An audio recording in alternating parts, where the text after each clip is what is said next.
Yo, what's going on, everybody? What's going on, people? Welcome back to another episode of the Clueless Yanks podcast. This is your boy Logan. What's going on, y'all? It's Jake. What's going on? It's Sling. How y'all boys feeling today? I'm feeling pretty good. Hit a workout today. Stopped by old Leroy's house, talked for a little bit. But I'm just chilling, ready to pod, man. Talk about some transfer talk. Yeah, I mean, just transferred to shit. Pretty excited to see what happens. Ready to get into some action? It's always like a really exciting time of the year. Hey, I think we're all excited. We're making a little guys trip to ATL tomorrow. Yo, ATL, the Big A. Yes, sir. I'm excited. Got a nice little summer vacation going for the next few days, but we got to come on here and talk a little bit of footy, talk a little bit of transfer talk, and wrap up the USMNT national team camp as well before we take off on that. So let's just go ahead and let's jump right into it. We are going to start with the Big Six Premier League transfer talk, and we're going to start with the team that is just always linked with the most people, but ends up signing the least amount of people, and that is my beloved and Sling's beloved Arsenal. Kicking it off, very heavily linked for a couple of months now to Emiliano Buendia from Norwich City. Obviously, Norwich got promoted this year from the championship. Buendia was, I want to say he won the championship's top player. If not, he was one of the best players in the championship. And he also last year, before Norwich got relegated in the Premier League last year in the 2019-2020 season, he created the third or fourth most chances out of any player in the league. So he's obviously a quality player. Arsenal was linked very heavily with him. Seemed it's like, we lost Odegaard. He went back to Real Madrid. Now, it's not out of the – it doesn't mean we can't get him back, but right now he's not in our squad. So we needed someone to come in that number 10 spot. And Buendia seemed pretty perfect. He has Premier League experience. He has experience in the country. And, Aston Villa beat us out for his signature. Aston Villa outbid us for Emiliano Buendia. How you feeling? It's the perks for me, man. I don't understand how you offer – I think it was like $1 million more, and then – but with the incentives and all that to the deal, it was like $5 million more. And I think the big deal was that Aston Villa, Norwich basically, because Buendia is only 24, so technically he could have like 3 or 4 good years at Aston Villa and to make an even bigger move, like a real top club.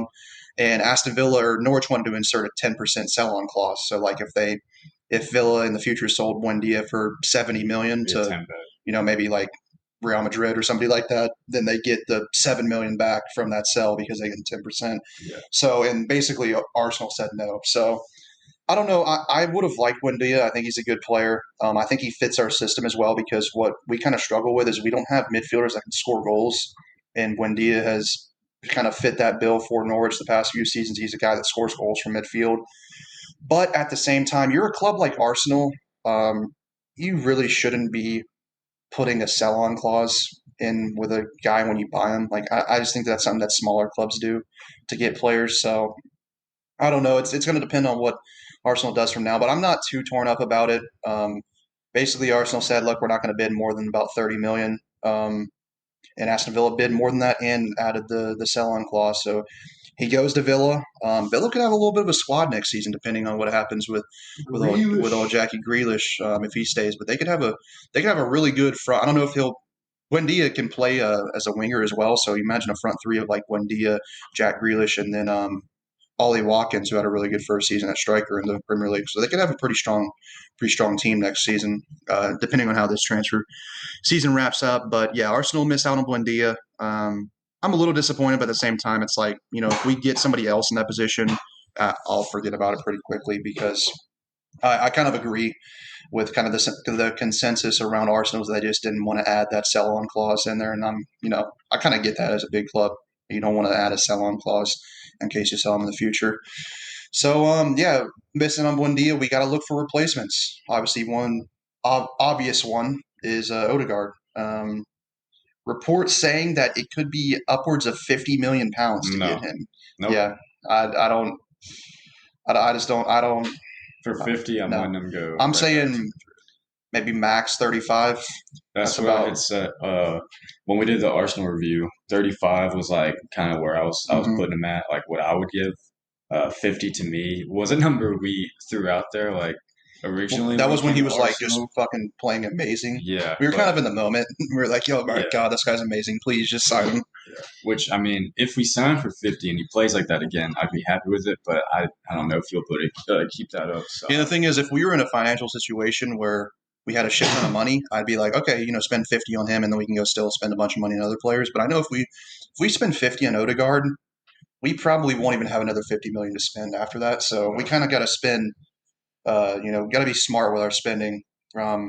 Obviously, it was basically said that if Zidane stayed as the manager at Real Madrid, that Odegaard was going to be able to come back to Arsenal on a transfer, probably for a cut price, because Zidane, just for whatever reason, doesn't really rate him at Madrid. He's never played him at all there. He's always just loaned him out or sat him on the bench. But now Zidane obviously left. Carlo Ancelotti left Everton, is now the manager again at Real Madrid. And basically Ancelotti has said that he might want to give Odegaard a chance. But it's also not set in stone, because Ancelotti actually, when they signed Odegaard back when he was like 15 or 16, basically said it was a PR stunt, and because they were just signing this hype young Norwegian player, and he didn't like the signing in the first place. So maybe Ancelotti doesn't really like him either. He is a guy that's still only 22 or 23. I would be very happy with a Ceballos situation where we just get him on another loan, maybe with like an option to buy for 35, 40 million. And then if he comes in this season, does really, really well. Yeah, give him another test run. Then you buy him, because like we said, we finished 8th back-to-back seasons, no European football. Unless the Cronkies invest themselves, which I think we all know the answer to that. That's probably not going to happen. No. We do not have a lot of money to spend, and you can't really afford to go and spend 50 million on Odegaard. It's just a little bit too much of an unknown with him. He hasn't played at the top flight for too long to just, if you're spending that 50 million on a proven player that you know is going to come in and play really good, I'd be all right with it. But Odegaard, just, I don't know, he hasn't played at the top flight for long enough for me to be comfortable with us spending 50 million on him. So I'd be totally down for a loan, though. That's kind of how I feel for that in that situation. But then one more potential number 10 that could come in is Philippe Coutinho. Obviously, used to tear up the Premier League with Liverpool, seasons ago. Made a massive 130 million pound or somewhere around there move to Barcelona. Has completely flopped at Barcelona. They've loaned him out a couple of times. Basically, I saw this rumor, it was either yesterday or today, that his price is all the way down to 17 million pounds. Jesus Christ. And so I'm not going to lie to you. I would 100% go for that. He played really good in the Premier League. Now, obviously, it doesn't mean since he played good with Liverpool, that doesn't mean he's going to translate it over into another team in the league. But he's got Premier League experience. I believe he's in his late 20s now, but he still probably has 3 or 4 more good years out of him. Dude, if we can get him for 17 million, I'd be totally down for that, because he's a guy that can play in that number 10 spot, but he can also play on the wing. Like I said, Premier League proven. How you feeling? I think he's like 28 or something like that. He's not that old, but he's not like young either. I'm actually going to look that up. 17 million for a late 20s player is not too bad. He's 29. I mean, that's still, though. That's in today's day and age, he's still got 3 or 4 good years left, and for only 17 million. Hell, if he can come and get us back in the Champions League in one season, I think that's probably worth the 17 million alone right there. So I don't know how you feeling about that. Would you be down for that move? Definitely. Because we've been linked to him for like the past 2 summers. And the funny thing is, like 2 summers ago was like 80 or 90 million. And then last summer was like 50 million. Now it's all the way down to 17 million. So at this point, it sounds like a fire sale. They want to get him off the books. And it's definitely a price range. I mean, that's another thing, though, too, is his contract at Barcelona, I guarantee you he's making like 300,000, 400,000 a week. Yeah. And so, his transfer price might look really, nice right now. But then you bring it on a massive contract like that onto the wage bill, that could kind of, the transfer price actually isn't as great as it seems, because of the fact that we're going to have to take on so much money on his contract. But at the same time, I mean, if we can't get Odegaard back on a loan or for like a decent price, I would not be against grabbing Coutinho, because I don't think you can just – yes, we have Smith Rowe, who played really well in that spot, but putting the pressure on a 20 or 21-year-old to play out that position the entire season, you definitely need somebody else in that spot that can at least compete with him. And then apparently, I don't know if you've seen this, but Coutinho is not your only target right now. As of, I think, a day ago, ESPN came out with they were targeting Nabil Fekir. Oh, Fekir? Yeah. That's another dude we've been linked to for like 4 straight years. We always get linked to the same guys. Remember we? It said y'all's initial offer was like around 20 million. Yeah, I think he's actually pretty cheap right now too. Like Yeah, they're he's 27. yeah. So I mean, I wouldn't be against that either. We need a guy in that spot. I saw AFTV. They were trying to link us to Donnie Van de Beek Mhm. because I guess old Gunner over there at Yeah, Solskjaer Man U doesn't really rate like him. him. No. Just weird because I see all the United fans. They are always saying, "Please play him more," and they're always really impressed when he plays. But yeah, he moved from Ajax last summer for like 30 or 35 million. Solskjaer just for whatever reason just hasn't really played him at all. But I don't know if United would sell him to us.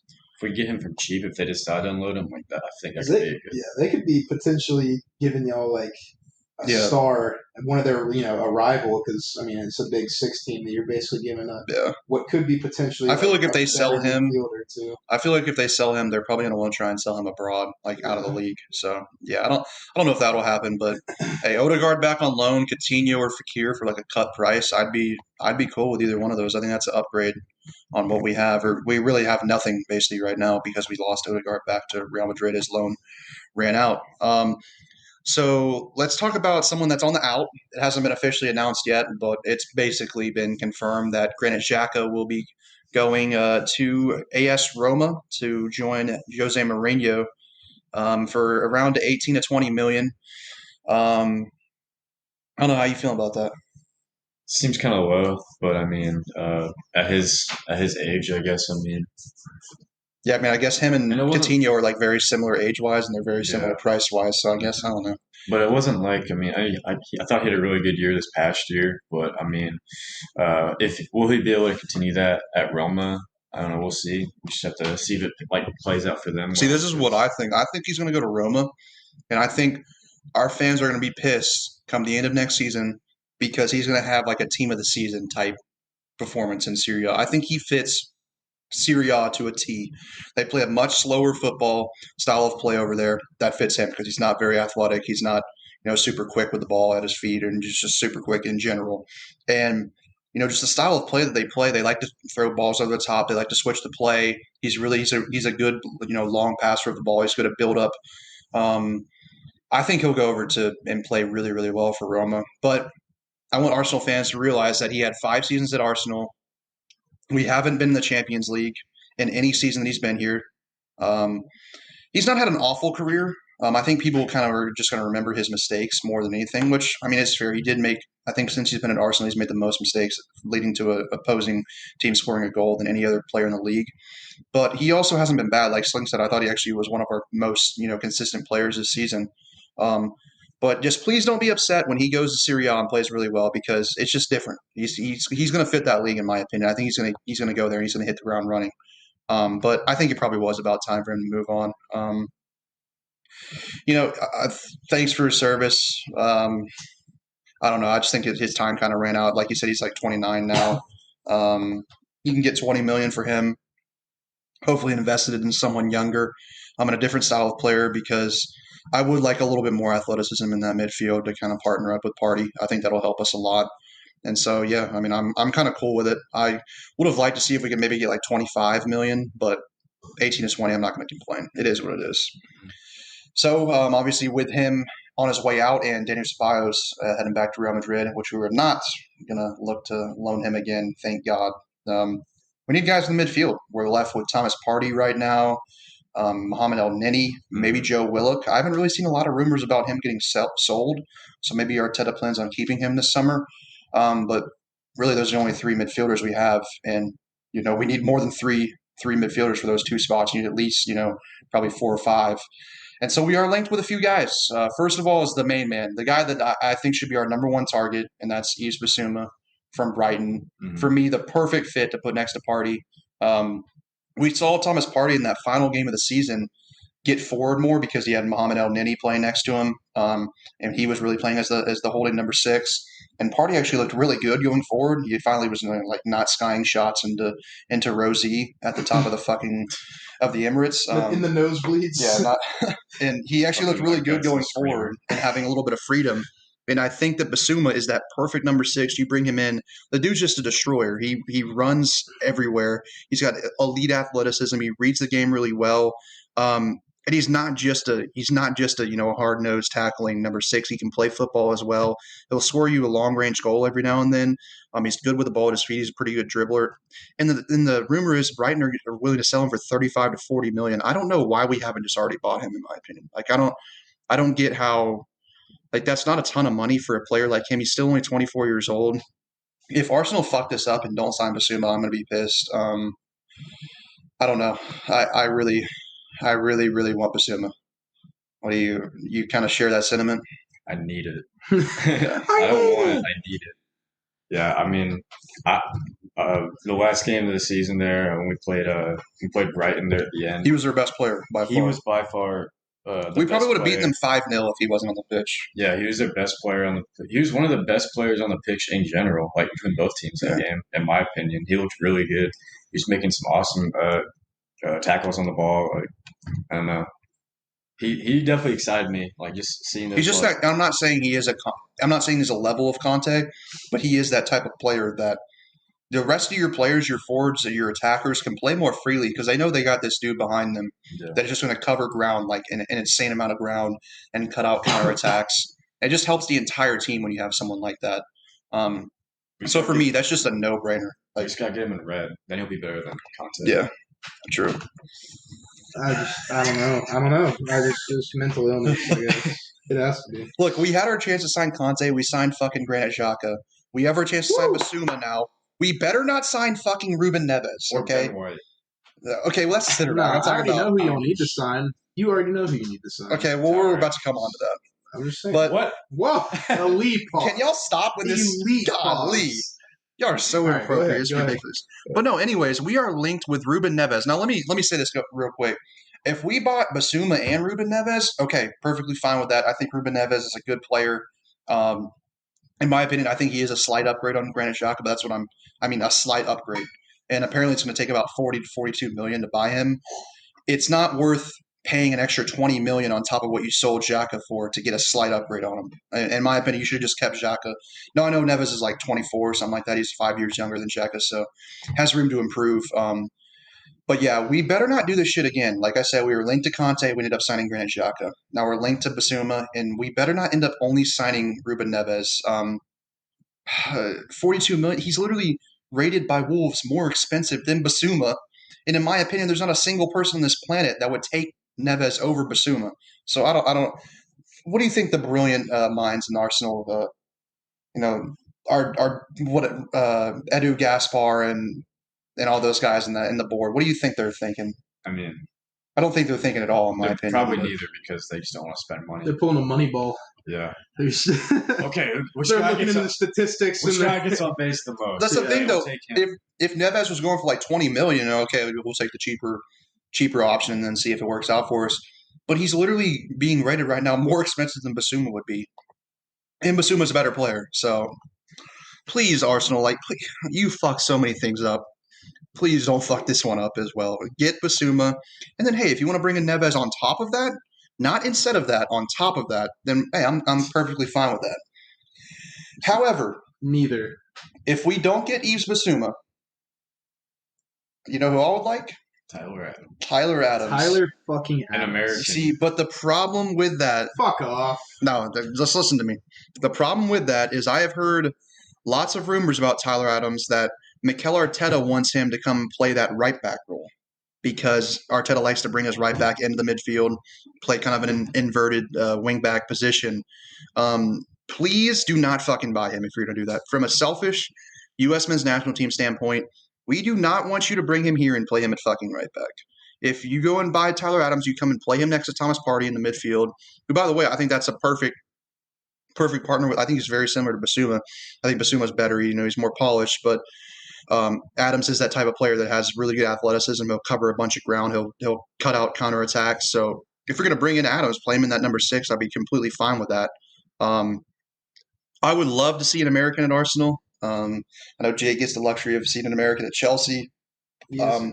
I would really love to see an American at Arsenal, but if we're bringing him in to play right back, please just keep him at RB Leipzig. If he's playing that inverted wing back like you were talking about, like, don't you think he'll still be getting? Yeah, but you saw our right backs. Like they they come inside, but they still play right back. They still play down the line. It's not like I didn't watch Bellerin a lot. He kind of pissed me off, so I just kind of ignored.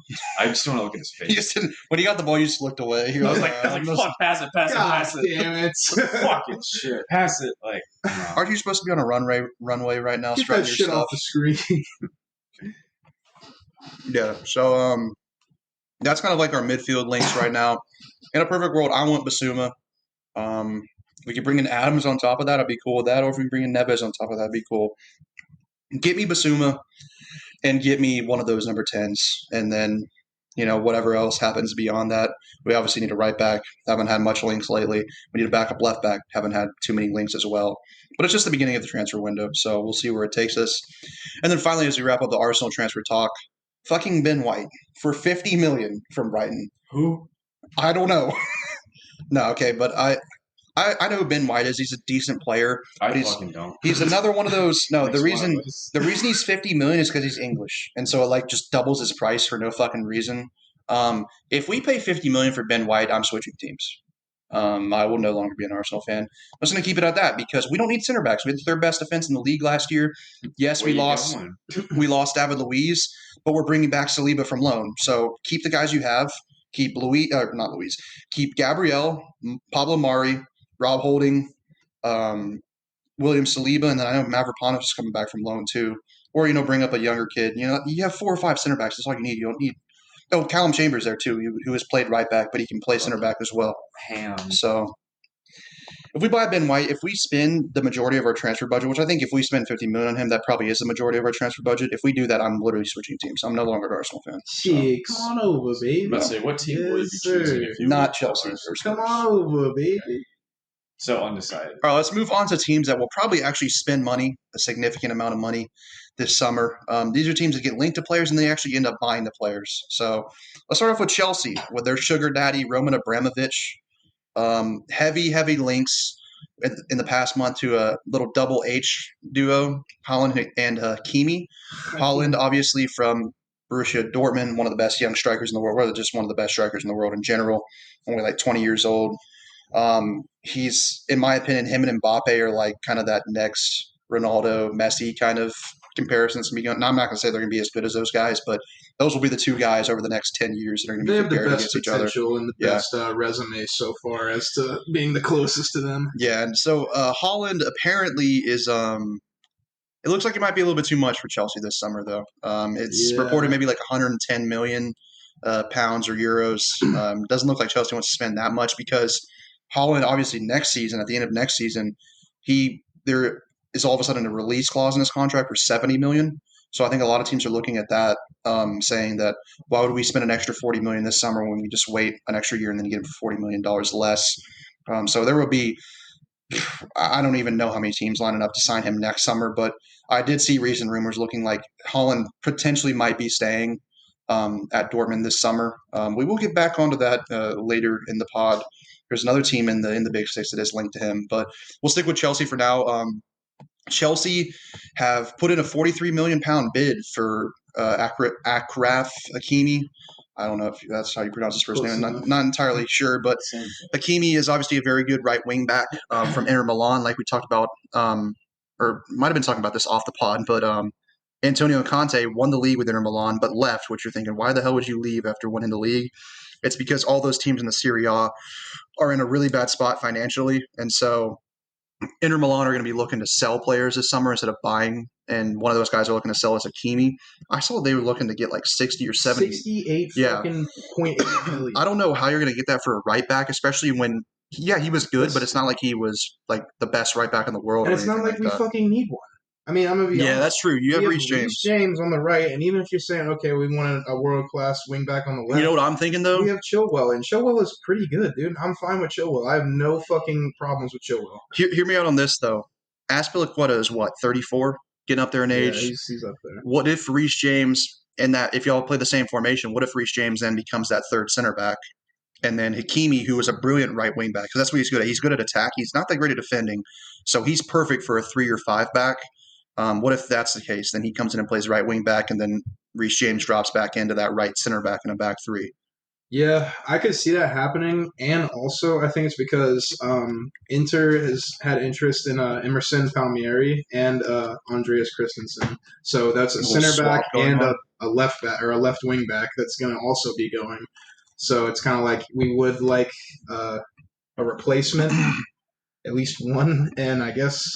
I mean, I think if y'all stick with that formation that you have right now, I think Hakimi would be a really good right wing. But I think he is an upgrade in that position against Reece James. But I don't think it's enough of an upgrade to go pay 50 or 60 million for him. Apparently, because PSG is also trying to get him too, and I guess we've matched them at a 56.1 million offer for him. Oh, for real? Yeah, that must be new. Yeah. So yeah, that's kind of like the one that's being most heavily linked with Chelsea right now, looking like it's the closest to being a done deal. Like we said, Haaland is. It kind of looks like for Haaland that he's more than likely just too expensive for a lot of teams this summer, and they're willing to wait until next summer to get him for £40 million cheaper. But Chelsea does kind of have a striker problem. Timo Werner obviously flopped this season. Didn't actually have awful stats. I think he ended up having a little bit over 20 plus goals and assists. He scored like 7 goals in the league or something like that, which is just not good enough. And so they're looking for replacements or alternatives to Haaland in the transfer market. The first one that I've seen linked heavily is Memphis Depay. What do you think about him? Obviously from he's at Marseille right now, I think, or no, Lyon. Yeah, I haven't even seen that. Is that new? Yeah, I think it was new. I was looking up last night. It was a pretty new link.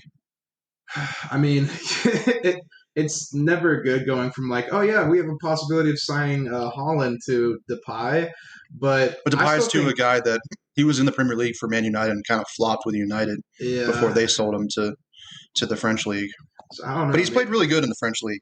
But the French league is also a lot. Yeah, there's a lot of people that come from the French league and don't do as great in the Premier League. So I don't know. I don't know if I would be 100% confident about that or even 100% on board with that. But I mean, I don't see how we don't sign a single striker. Yeah, there is another one though, a ringer. I saw this is a very new transfer rumor, and that is Robert Lewandowski, the 32-year-old Polish international. Obviously, probably the best striker in the world. He is getting up there in age, but right now I would say it's either him or Haaland, in my opinion. The two best strikers in the world, and just scoring goals for fun for Bayern Munich. This past season for Bayern, he broke the single season Bundesliga record for goals in a season with, I think he scored like 40 or something crazy like that. But obviously he could be a guy in that maybe he's just getting, he's won a lot of things with Bayern Munich, won the Champions League. He's won, every single league title every single season because that's just what happens in the Bundesliga. Bayern wins it every year.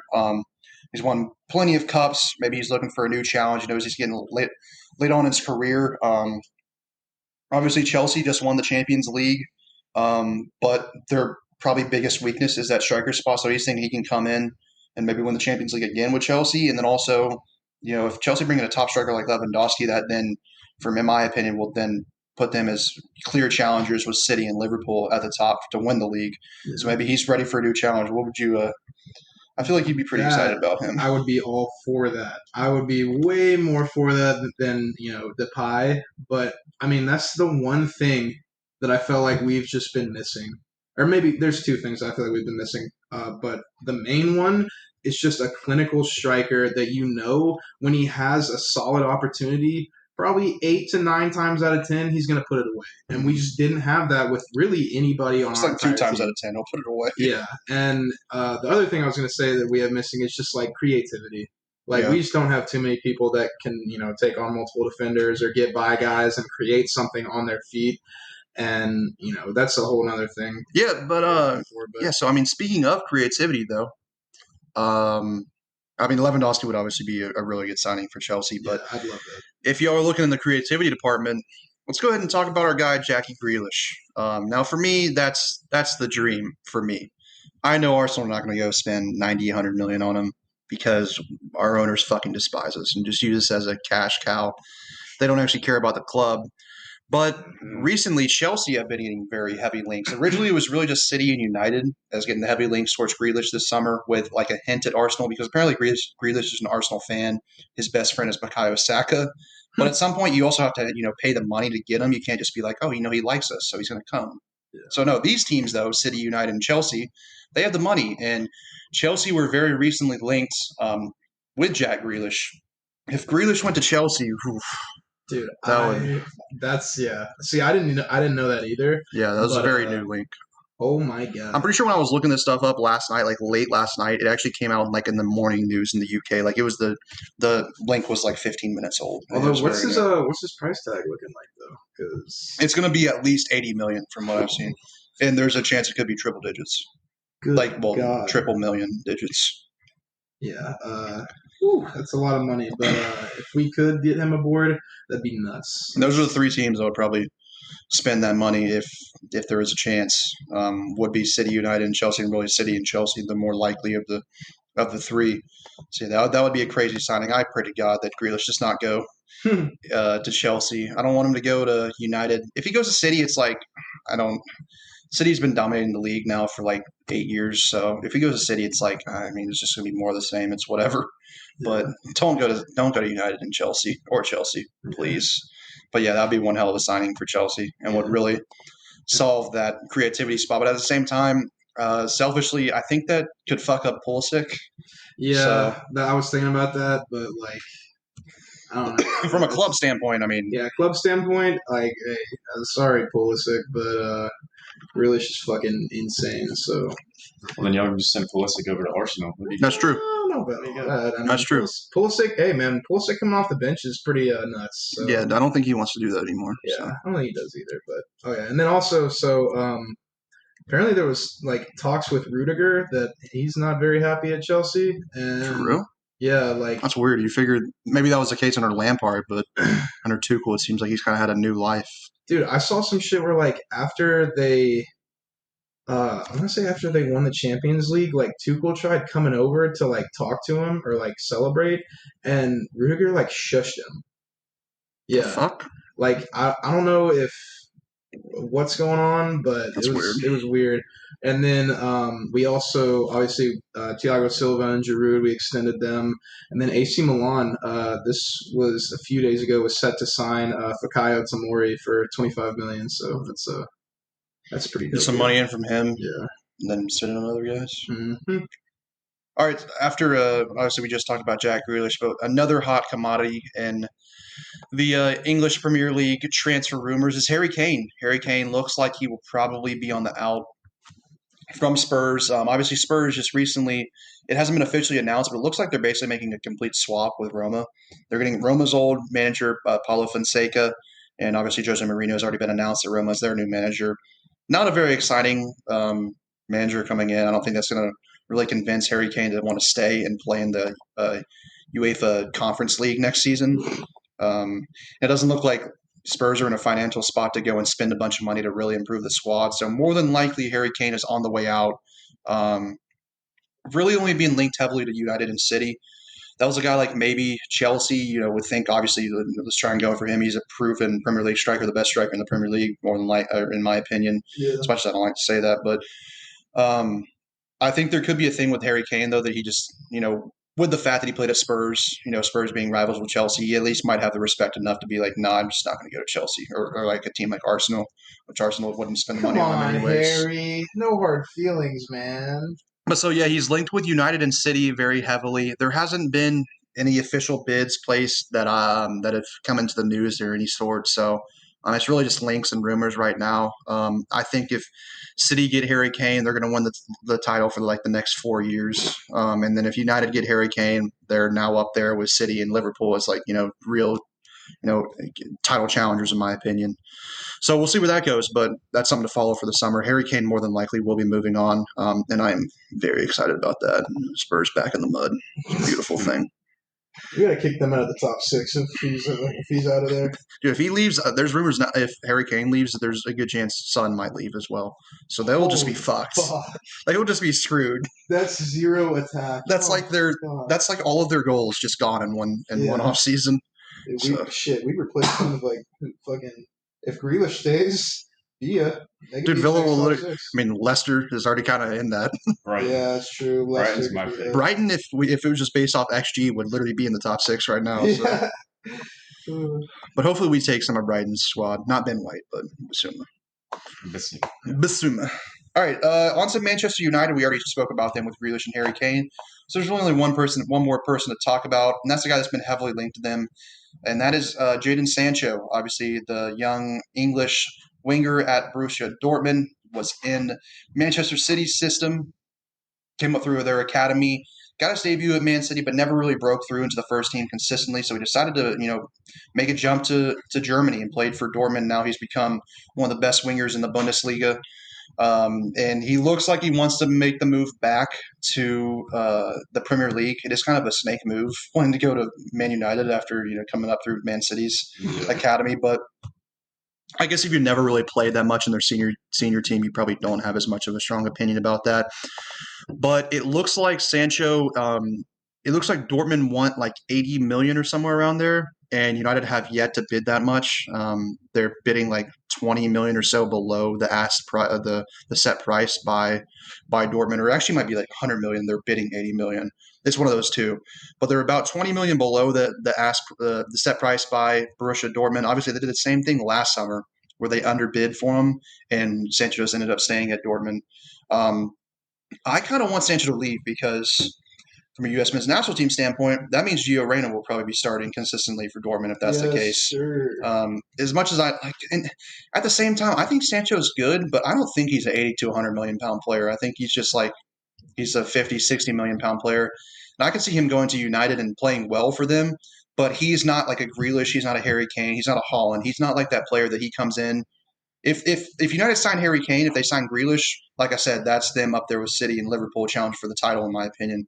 If they sign Sancho, I think that's them solidifying top 4. But I don't think that for me would put them into the title race. So yeah, I agree because I don't think that price tag for him is right. But I also think that he's coming from Dortmund, and Dortmund is fucking stacked with players that are like really good. So I feel like some of the spotlight gets taken away from him just because you have literally one of the best strikers in the world. I mean, you got plenty of other players that are still good on that team, and he probably doesn't get as much of the spotlight as he wants. But yeah, I'm not saying it's a bad. I think it's a good signing. It's a really, really strong signing, but I just don't think that that's like. I think some United fans might think that, oh yeah, we're going to win the title now if you sign Sancho. I just don't really think that's the case. But like I said, would be a good signing nonetheless. And I think United probably will get that done this summer. They screwed around, didn't get it done last summer. Their fans were very upset. They obviously have had all the Glazers out protests this season where they broke into Old Trafford and everything. So I think there's going to be a lot of pressure on that ownership and that board to get that deal done, and I expect them to get it done this summer. Moving on to their neighbors, Manchester City. And this is where I said we'll come back to Haaland later on in the pod, and this is where we're coming back to. This is very new. It hasn't been put in yet, but there is there's rumors going around that Man City are planning a 110 million pound bid for Haaland. Like I said, if that happens, there's no point in fucking even having them play next season. They're going to win the league. Just have everybody else play for second. Yeah. Oh my god, dude! If they get Haaland, fuck. Especially with Aguero leaving too. Yeah, because they do need a striker. I think that they're going to get him. I think they'll either get him or Harry Kane, in my opinion. I think they're going to get a top striker. And if Lewandowski is linked to Chelsea, I wouldn't be surprised if Man City maybe try and move in that regard as well. Because I'll fucking kill Man City. It's not even funny. Yeah, I know. We just sit over here. We're linked with Ruben Neves and shit, and Ben White. Hey, and Chelsea are linked to Haaland. City are linked to Haaland. United are linked to Grealish and Sancho, and fucking Liverpool. Well, we haven't even talked about them yet, but they're linked to better players as well. Raheem Sterling. Yeah, I saw that, but I think that's just a rumor. Did he grow up right outside the Emirates? I don't know that he might have. He seems like a London type of feller. Not that I even know what that is. A Londoner type feller. A Londoner. But I mean, he had a good relationship with Mikel Arteta. I think that people are just kind of speculating because he didn't play much for City, although they randomly started him in the Champions League final. But near the end of the season, he wasn't really a starter for them anymore, and he does have a good relationship with Arteta. I think people and writers are just kind of connecting the dots. I don't really know how true or how much how much is actually behind that transfer. I'd be down for that though if it was a decent price, but I don't see it happening. But yeah, back to Man City. So they are linked very heavily with Holland now. We'll see where that goes. That would be a crazy pickup for them. And then there's a potential Bernardo Silva. It looks like he's on his way out. There is talks with Atletico Madrid for a Saul swap. Obviously, a younger Spanish midfielder started and was one of the key players for Atletico Madrid this season as they won La Liga. I think it's a really similar position swap, albeit really different players because Silva is like 5'6", really quick and silky on the ball, and Saul is like 6'1", 6'2", and he is like surprisingly very technical on the ball despite his size, but they just play differently because of that physicality difference. But I mean, that's a swap that was rumored. Wouldn't be too surprised if that happens because I think I even saw an interview with Bernardo Silva kind of saying that he wants to leave just because he isn't getting the playing time that he wants. So that could be a potential move that's happening this summer. And then it looks like Laporte, who has recently switched his allegiance nationally from France to Spain, actually played today in the Euros with Spain, might be wanting to move to Spain. Heavy links with Barcelona. I think that would be a really good pickup for Barcelona, by the way. But he lost his starting job to John Stones this season, and Stones and Diaz look to be one of the best center back pairings in all of Europe now. And so Laporte probably wants to move on. He's a really good center back. He probably deserves to be starting somewhere. And if he went to Barcelona, he probably would start. So it looks like he could be on his way out. And yeah, it's just something to look forward to as well. Moving on finally to Liverpool. Ibrahima Konate, I believe that's how you pronounce his last name. He has already made the move, £35 million move from RB Leipzig. Tall, commanding, physical center back. Should be a strong signing for them.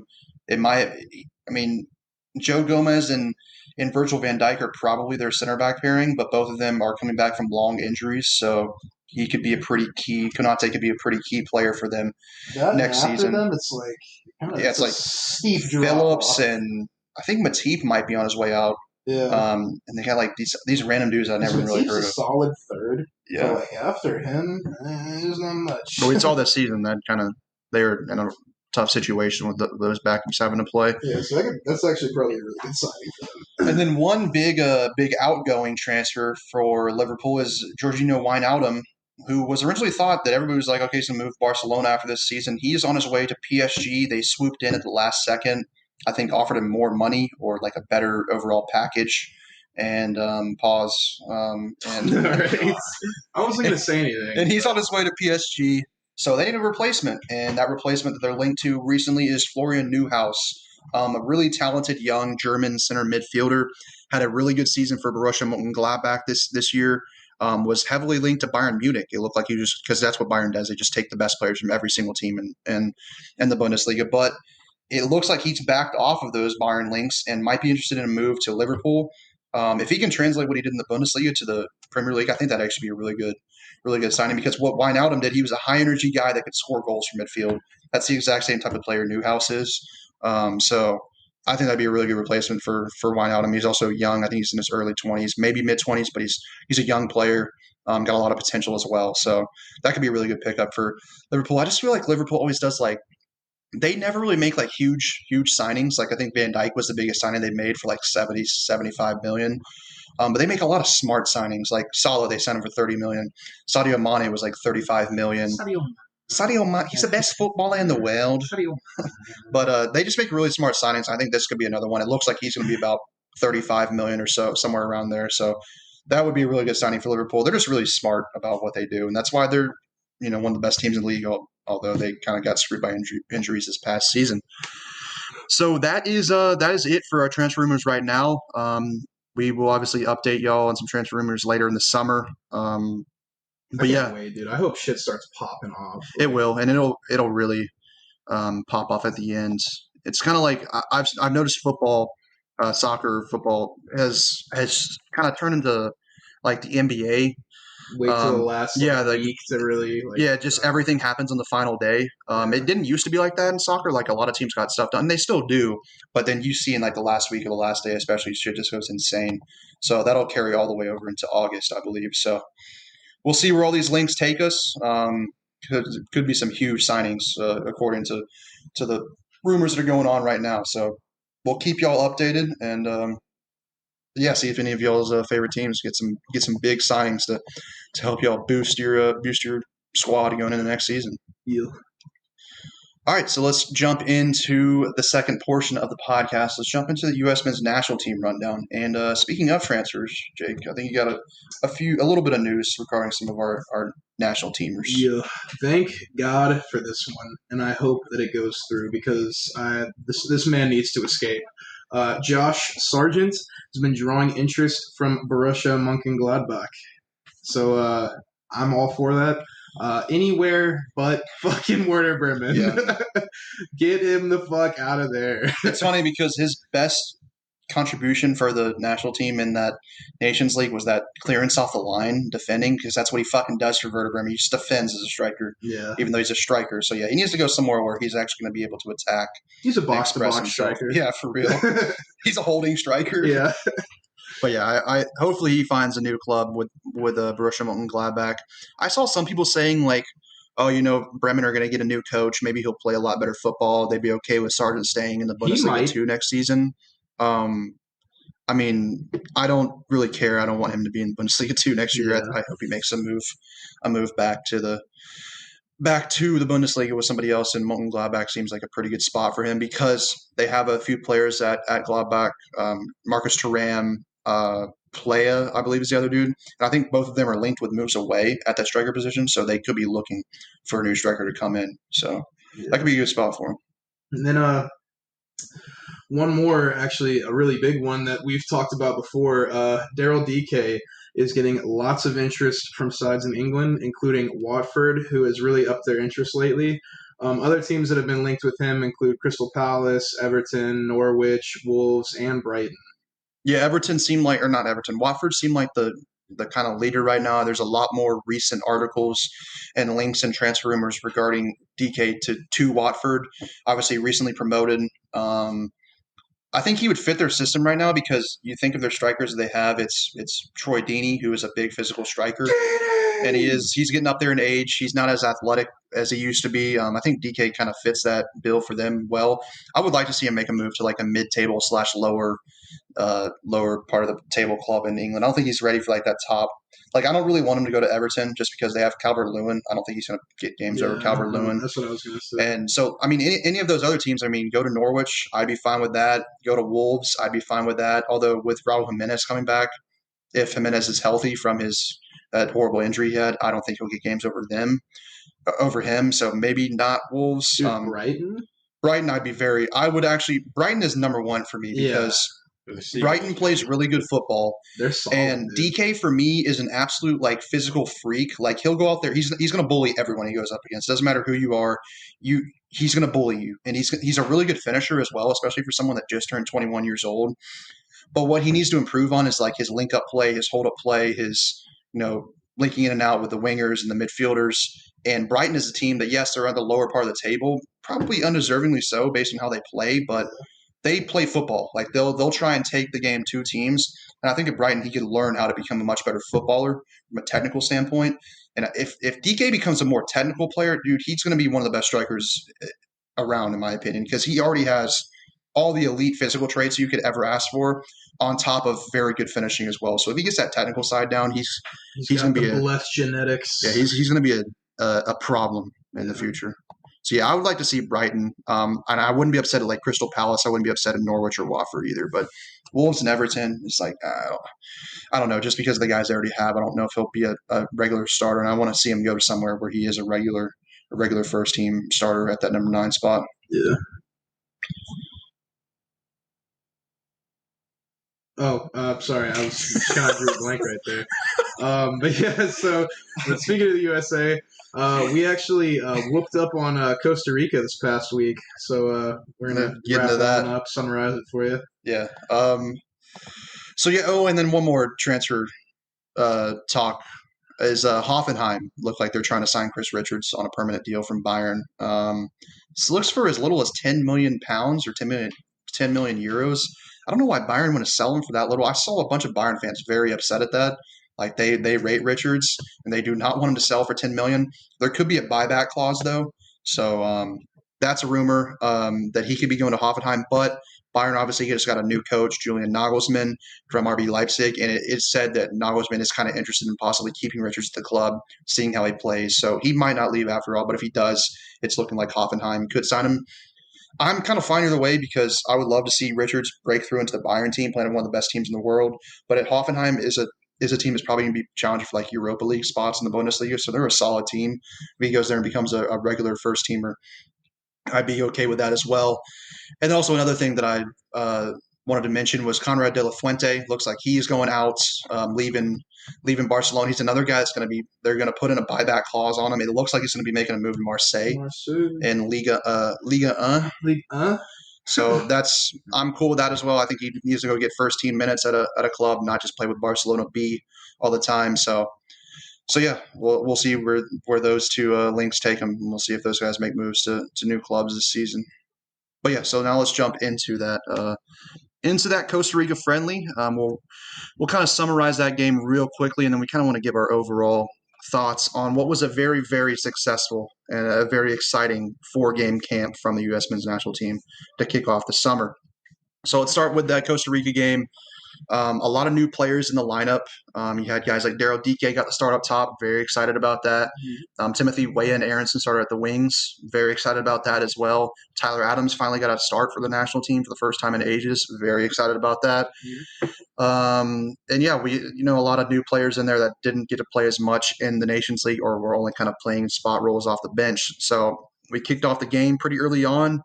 Daryl Dike showing off his strength, showing off his ability to hold up the ball, and he got a shot off on goal onto the Costa Rican net. The defender made a pretty good block, but Aronson following up, really good finish into the top corner, gave us the 1-0 lead.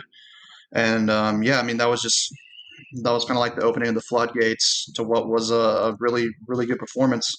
Later on in that half, Daryl Dike finally got off the mark in the 42nd minutes. Played through pretty awful defending, in my opinion, by Costa Rica. I don't know how. It was Mark McKenzie all the way from the center back spot, played a ball through, and Dike had all the time in the world, and just had a really nice, cool, and calm finish. Sent the keeper the wrong way, slotted it near post, just a good striker's finish. Gave us a 2-0 lead. Going into halftime, we come out second half. Reggie Cannon didn't know he had this in him. Ooh, maestro, dude. But we get a steal in midfield. It bounces around a couple of times. Cannon comes onto it, running straight towards goal. He runs right at a Costa Rican defender, fakes like he's about to shoot with his right foot, sits the defender down, flips it onto his left foot, and slots it home near post right in the corner. A beautiful finish by Cannon. I didn't really know he had that in him, but a good performance by him in that game. And then finally, Gio Reyna drew himself a penalty, kind of a nitpicky penalty. Yeah, I saw it. I was like, dude, I saw a really good tweet. It was CONCACAF likes to give us bullshit penalties and friendlies to make up for how we get screwed in tournaments. And I was like, you know what? That actually makes a lot of sense because we do get shafted a lot in like competitive games, especially against teams like Mexico. So they make up for it in friendlies and meaningless games. So like that way we won't moan as much. Yeah, well, how about we just start calling it normally? Yeah, that's true. Instead of doing this bullshit. I did actually see the replay. Like when you slow it down, I saw like a still picture. The dude did kick him like in the calf. So I guess it could have been a penalty, but it still was soft. Reyna is beautiful at selling stuff too. It's nice to because all these teams do that. It's nice to see U.S. men's national team players involved with the shithousery, selling penalties. He takes the ball from Jordan Sabachu. Sabachu wanted to take the penalty, and Reyna said, "How about fuck no?" and took the ball away from him. Had like the coolest, like slow little run up to the ball and just like kind of flicked his foot out and slotted it. Wrong foot at the keeper. Keeper dove the wrong direction. Gave us a 4-0 victory. That was the final goal in the game. Really, really good performance to wrap up a really, really strong window. A lot of promise going forward. Obviously, we still have the Gold Cup this summer, which hopefully guys like DK will be involved in that. It's said that Chris Richards is going to be involved in that as well, so that's good. And then we'll probably see a decent amount of MLS players. But there are some exciting young MLS players, especially like Kate Cowell, guys, Gianluca Busio, how am I drawing a blank on the other? Caden Clark, some of those young players. So hopefully they'll get the call in as well for those games. And so we have that, but then more importantly, they kick it on to World Cup qualifying that starts in September. And it's going to be 3 games per window in a 2-week span. So you're going to need these backups to play in one of those 3 games more than likely because they're not going to be able to play 3 games in a week. That's just too many games for players that are also playing in their club seasons at that time too, so that they don't get any kind of break. So you're going to need backups. And I think certain backups like Aronson, like Weah, even Acosta, some of these guys that are not starters but they're backups, I think they help their cause in this camp, and I think put some confidence in us. If we had to start them against some of the teams that could come through, like St. Nevis and Kitts is one of the teams like just a Caribbean island, I think. If we started those kind of guys against them, I'd be comfortable with us winning that game if we started those dudes. Dude, you remember the last time we played one of those like smaller? Yeah, but we also had old sorry fucks. So. We went to that game and we were like, all right, what the hell's going on right now? Yeah, those are MLS players though. It doesn't seem right. It was Khalil Sky Giazzi's artist. Yeah, the only player you fucking started. Yeah, yeah. I wonder why. Okay. All right, but let's go ahead and let's wrap up the camp real quick, and we're just going to do an overall stock up, stock down. We like to do this. Me and Sling, you can chime in as well. No, you're not like the biggest with your last McKinney hot take on the last. Wait, what did you say about McKinney? I gave him a 9. No, you gave him a 7. You gave him a 7. And he literally won man in the back. Yeah, and like man of the tournament. Yeah, he's like, yeah, you had a solid 7. Game 7. Just like, all right, buddy. In the fuck. All right, so we'll just run through the players that actually played. We'll start from the back and move up to the front. Yeah. So we'll start off with Zachary Steffen. We going stock up, stock down, or staying the same? Wait, you played in that game? No, I'm just saying for the whole camp. Oh, okay. I was like, what? I don't, dude. Honestly, like, I feel like he just kind of stayed the same for me. Like, he didn't really. You see, for me, I think what I know of him stayed the same, but because of what someone else did, his stock dipped. Because I thought Steffen was like, okay, surefire number 1, 100%. But after seeing what Ethan Horvath did. No, yeah, no. I Horvath think is definitely stock up for me, but I don't think Steffen's went down. I think because Horvath's went up, I now think we have like 2 number 1s, and I think that wasn't okay with that. But I didn't think that in the first place. I thought it was just Steffen 100%. He's starting in goal, but now I think there's an argument for Horvath. So in my opinion, I think for me that means Steffen's stock has gone down. Do you have any opinions on that? No. We're going to stick with me and Jake for the U.S. National Team talk. Sling hates the USA. Yeah. I hate Americans. Yeah. More than I hate Mexicans. Okay. What? You can't say that. I don't know why you... I didn't say fuck Mexico again. You basically said, yeah, I hate Americans, but I also hate Mexicans, but I hate Americans more. All jokes, obviously. All jokes. I don't even feel Wait, can I say? Yeah, I don't feel like cutting that out of the pod, to be honest with you. How about we just sit over there and be quiet? Smiling nod. Smiling wave, please. All right. Yeah, Ethan Horvath. I think we already know. Oh. Very, very, very good performance, and that's one of the saves in U.S. men's national team history. Yeah. To win a final against Mexico. We had lost 6 out of 7 finals previously to them, so now we're 2 for 8, baby, and he is a big reason why. Stock 100% up, in my opinion. If he was the number 1, we play Honduras, and that's our first World Cup qualifying game. If he starts in between sticks in that game, I am completely fine with that. 100%. So stock up fully for Ethan Horvath. Moving on to right back, I'm going to start off with Serginho Dest. How are you feeling about him? Because I think that he had a very poor camp. Base just off of this camp, stock down. Yeah. He did get played out of position a lot, which doesn't help, at all. But I don't know, man. He just something was off, dude. Dude, it seemed like at times like he just didn't give a shit. Like he was just kind of like running around like it's a friendly or some shit when we're playing a final against Mexico. Yeah. So just based off this camp, stock down. I still think he's one of our better players. So. Yeah. He is. It's just weird for me because he is still 100% our starting right back, in my opinion. So I don't want to say stock down, but at the same time, I thought more highly of him coming to this camp than I do now. So I guess it is stock down, but at the same time, his place in the team hasn't gone down. So I don't know. I guess I'd say stock down just because he didn't play well, but he still is the best right back we have on the roster. A couple bad games isn't going to change anything. And like Jake said, it'd be nice if he gets to play consistently at right back because I thought that he was okay against Honduras. Wasn't great, but he was okay.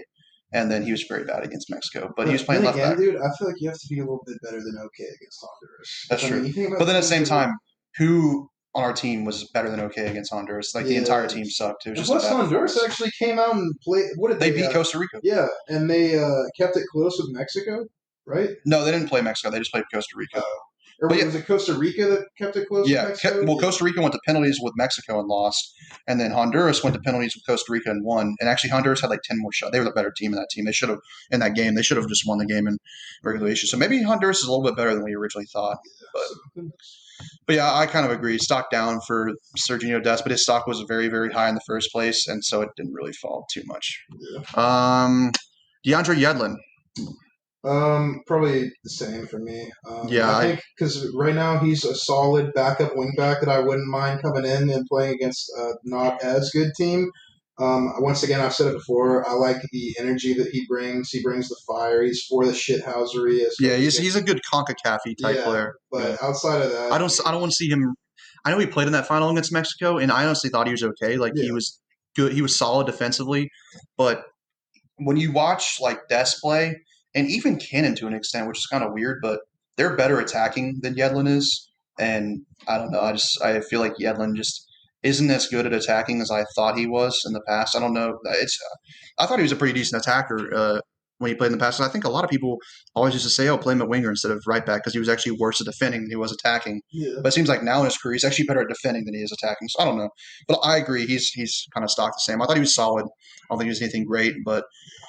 Probably makes that roster. If we were naming a roster for the World Cup today, I'd probably have him on that roster. Yeah. And then Reggie Cannon, stock up, stock down. For me, up until this Costa Rica game, I thought he was kind of steady, but dude, he showed me a little something against Costa Rica. I'm gonna say a little bit up.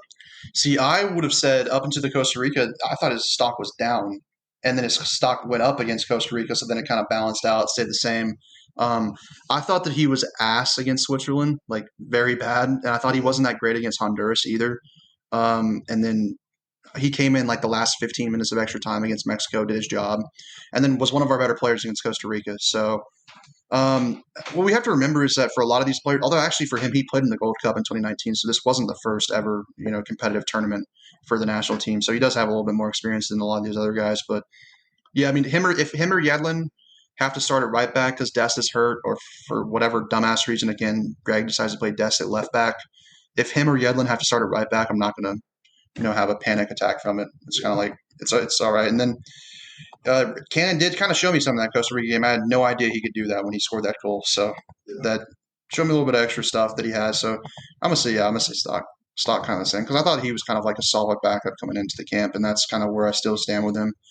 And yeah, left back, there's only really one, and it's Anthony Robinson. What are you saying for him? I don't really think he got a ton of chances. Yeah, he really didn't, which is kind of why I'm just like steady. Same here. I mean, I would like to see him play more. I want to see him play 90 minutes at left back. Yeah, he didn't start the game against Switzerland. He started the game against Honduras, played okay. I thought he was better than Dest on the right side. I thought he did a better job overall because one thing that you can notice from watching Robinson play from now compared to I remember watching him play against Neymar in Brazil like 2 or 3 years ago, and he got fucking just ripped the entire game because he wasn't a good defender. But I can tell ever since being at Fulham, he's gotten significantly better at defending. And so, yeah, I mean, I'd say stock the same because I think he's our starting left back. Greg, for whatever reason, doesn't think that half the time, but I think he is. So, yeah, for me, he's still stock the same. I want him to be our starting right back or starting left back. Yeah. Center backs. Timothy Ream. Down. Yeah. Dude, I don't want to see him play against any team that is ranked in the top 100 FIFA rankings. Yeah, like any team that's solid or good, I do not want to see him in the lineup. I know Yeah. he's a veteran. I know he's been on the big stage before. I don't want to see him on the See, fucking pitch. for me, I just don't want to see him anymore. No disrespect to all? him at all. If we're playing like, random February or March friendly, okay, call him into the camp. It's what it is. So Maybe who would you replace him? If you took him out of the lineup in this camp right now, who would you replace him? Richards if he's healthy, and then even Aaron Long when he comes back healthy, Walker Zimmerman, Justin Shea even. I think like Miazga play over him. So would I. Yeah, I agree. I think Miazga has a little bit more, not much more athleticism, but a little bit more. But Miazga's also like 6'4" and is good in the air. Yeah, he's good in the air, and he'll even score a goal as well. Whereas Reem is not a threat to score off a set piece. Mexico identified him as a weakness, and they attacked him all game. That got what could have been the winner in the 78th minute through Diego Lainez. He played in that Costa Rican friendly, played good because he had literally nothing to do. So I guess I can see, like, if we play a shitty team, then okay, he'd be fine to be out there. But at the same time, we know what we're going to get from Tim Ream. I'm ready to see new guys, like just see what they can do. Bring on a youngster. Yeah, no disrespect to Tim Ream. He's had some good performances for the national team. He's had a very respectable pro career, playing for Fulham for a while.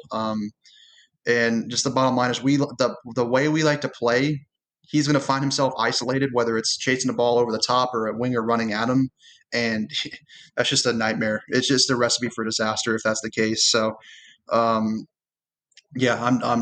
nothing against him. I just think that he's just limited athletically, and he's just at this point in his career, he's like in his early 30s, getting up there in age. I think his national team career, at least in competitive games, should probably be just about over with, because we have younger guys that I would like to see in those spots. At least let me see them first, and then if they suck too, then okay, it is what it is. But I'd like to see him.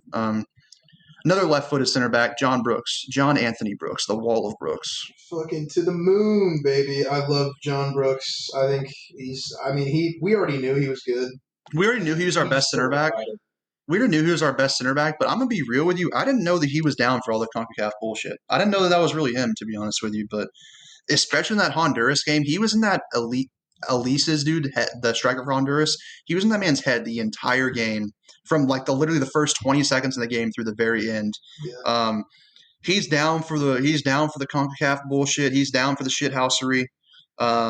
He's a leader on the pitch, in my opinion. I know that we give the captain's armband to Pulisic. I think if Pulisic isn't the captain, it's Brooks. See, I think it should just be Brooks or Adams. I think those are our two best leaders on the pitch, and then maybe even McKinney. McKinney's kind of like that too. McKinney, but yeah, so I really like Brooks. I didn't even think it would be possible to say stock up, because I've had the opinion on him for 3 or 4 years now that he's our best center back.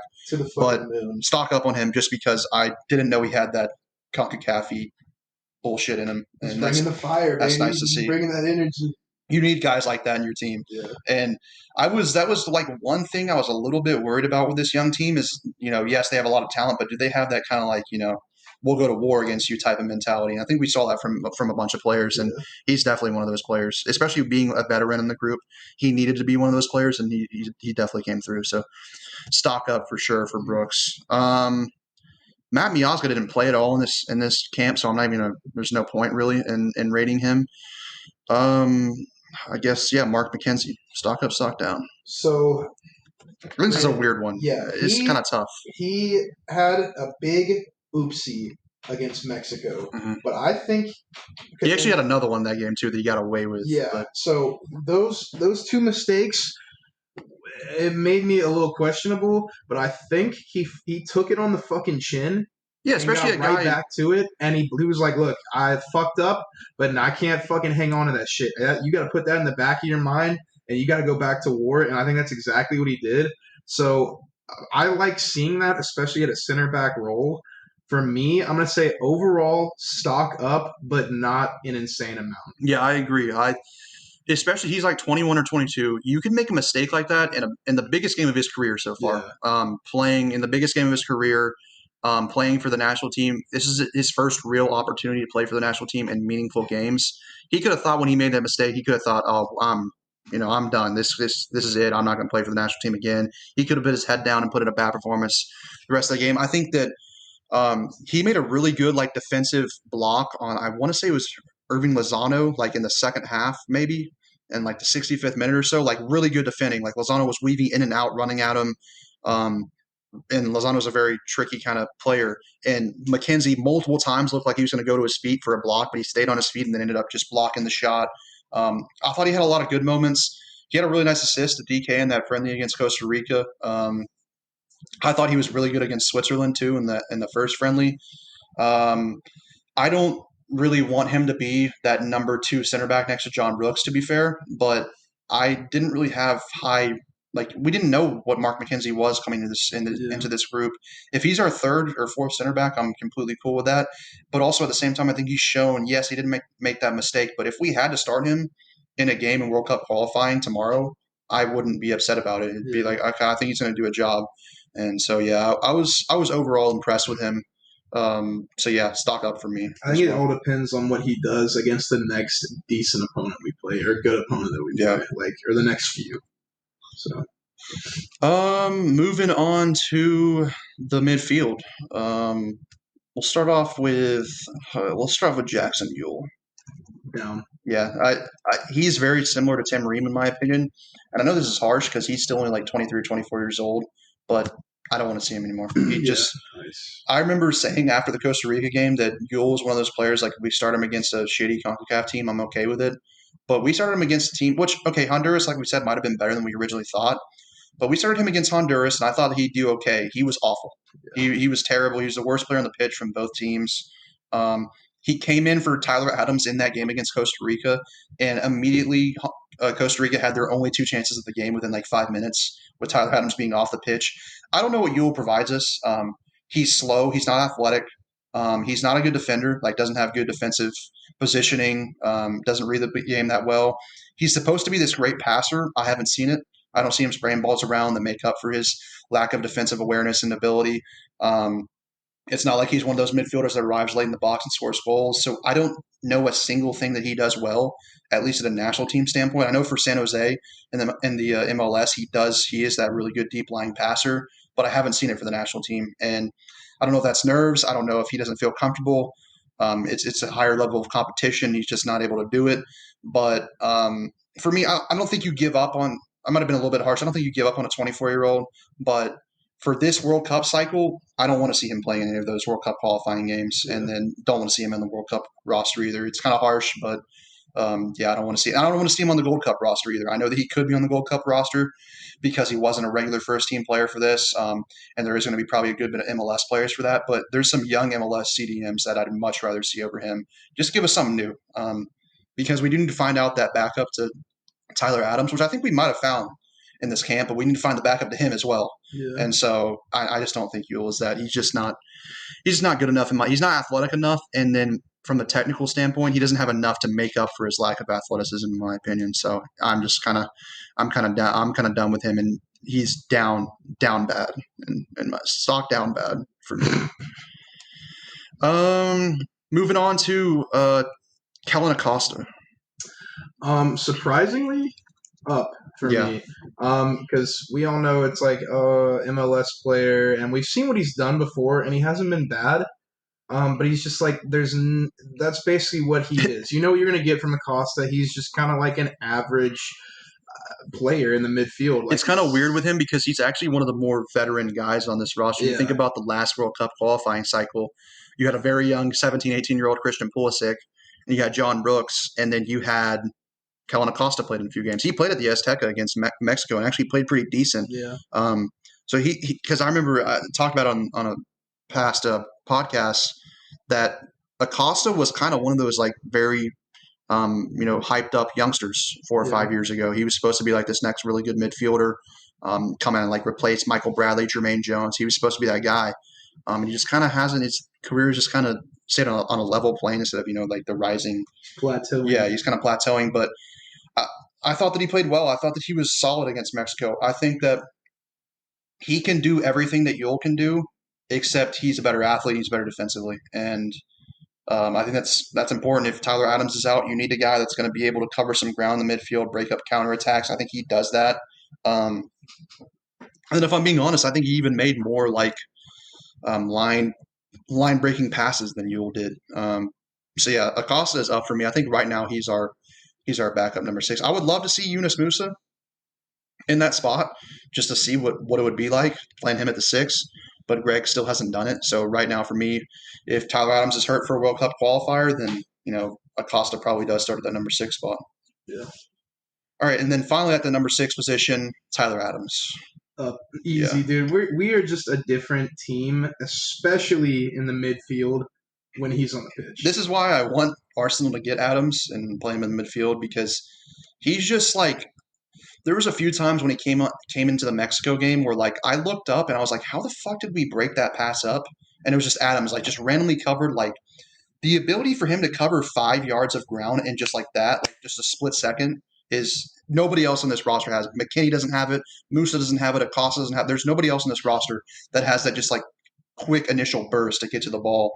And then against Costa Rica, he looked like a man amongst boys. We had a few players in that game that looked very good, but just his composure and calmness on the ball, the way that he just orchestrates the whole entire midfield.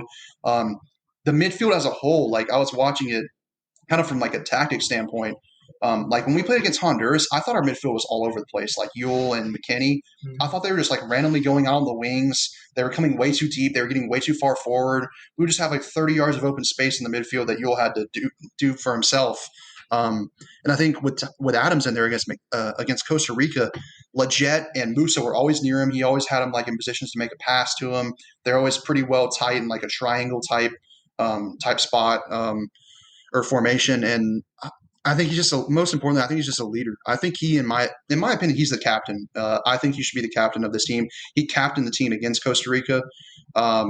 We talked about it earlier. As soon as he came off against Costa Rica had their only 2 chances of the entire game within 5 minutes. So that kind of just shows you the importance. I don't think we win that game against Mexico if he doesn't come on. Ended up playing about 70 minutes instead of what originally we thought was going to be like 20 or 30 minutes. But he just needs to stay healthy. He's the American Conte, dude. Yeah, he just needs to stay healthy. If he's healthy, he's the kind of guy like if we want to look, we can get to the World Cup. We can beat it. I mean, we kind of showed it. Even though I just said we don't beat Mexico in that game without him, I think we can beat Mexico without Adams, because I don't think we particularly played that great against Mexico. If I'm being real, especially individually. But I think we can beat every team in CONCACAF without Adams, although it's going to be very difficult to beat a team like Mexico without him. It's going to take a very big performance by everybody else. But if we get to the World Cup and we play – I'm not talking about France and Belgium and those type of teams, but we play a team like who am I – Portugal maybe? Nah, I mean Portugal's pretty damn good. But well, I'll take even like a Switzerland we just played, a borderline top 10 team in the world. I don't think we beat a team like Switzerland without Tyler Adams in the lineup. And if we want to pull a shock against a team like Portugal, we have to have Tyler Adams in the lineup. He's just that kind of player that you have to have. Like Jake said, he isn't Conte, obviously, but he is like our version of Conte, and he's a guy that you need. And so, yeah, stock up for me, even though I kind of knew that he was one of the most important players in this pool. I would argue that he might be the most important player we have in the pool, just because you bring out Pulisic, you bring in Aronson, he's not Pulisic, but he's still very good. You bring out Reyna, you put in Weah, who's not Reyna, but he's still very good.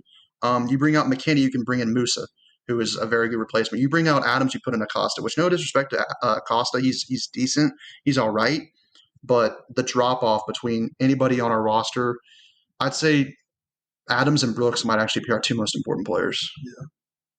Just like based on the replacements for him. Let's move into those number 8 spots. Weston McKennie. Yeah, I think I'm pretty straightforward. Don't need to talk about this too much. One of our best players. He's another guy that we talked about earlier. Kind of has that CONCACAF mentality in him. He's down for the BS. He's down to go to war.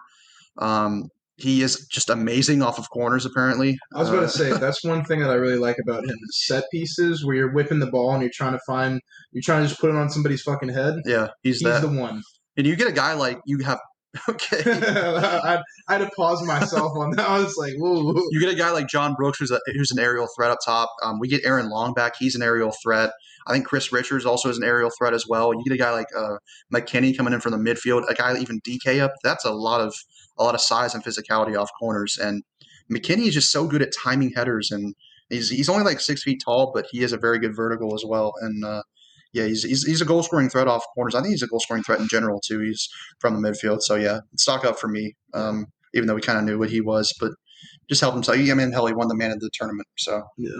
So he deserves his stock to be going up. Sebastian Lletget. I think a little bit up, just a little bit. But other than that, I mean, we've said it multiple times. He's our steady Eddie on the team. Mm-hmm. I think he kind of kept that. But yeah, just a tiny little bit up. I'm gonna say the same because I've kind of had like that kind of view on Lletget. Some people have a problem with him just because he plays in MLS because I guess that's just I don't rate the MLS. I don't enjoy watching it, but I can respect individual players from the MLS, and he's one of those that I do respect.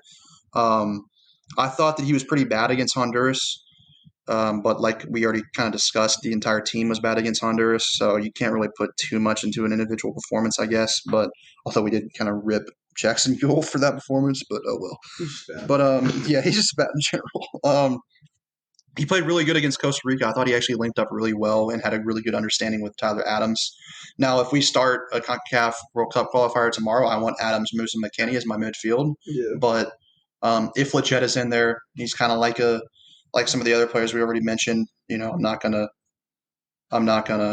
freak out or complain about it. So yeah, I stock the same for me because I already had like a pretty decently high opinion on Sebastian Lletget, and I think that I've already said it before, but he's a guy that like the entire squad likes. Seems to get along really well with everybody. So yeah, let's go with Musa, Yunus Musa. Stock up, stock down.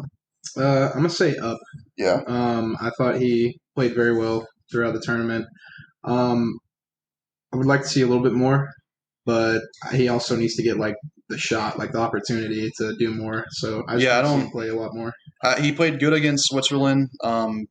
Didn't play against Honduras or Mexico for whatever reason. I don't understand why. It doesn't make sense to me. From what I understand, he is cap tied because there's a new rule where it used to just be you have to play in a competitive game. There's a new rule. It's you play like 4 or 5 friendlies, then you're cap tied, and he's played like 5 or 6 now. So he is supposed to be cap tied, I guess, if that's the new rule. I've heard conflicting. I saw somebody on somebody in like U.S. men's national team Twitter, like a beat writer for the MLS or something like that, said that he wasn't cap tied. Then I heard Taylor Twellman talking about how he is cap tied. And then I remember like a couple weeks ago, the U.S. men's national team tweeted about him being cap tied. So I'm gonna say he is cap tied.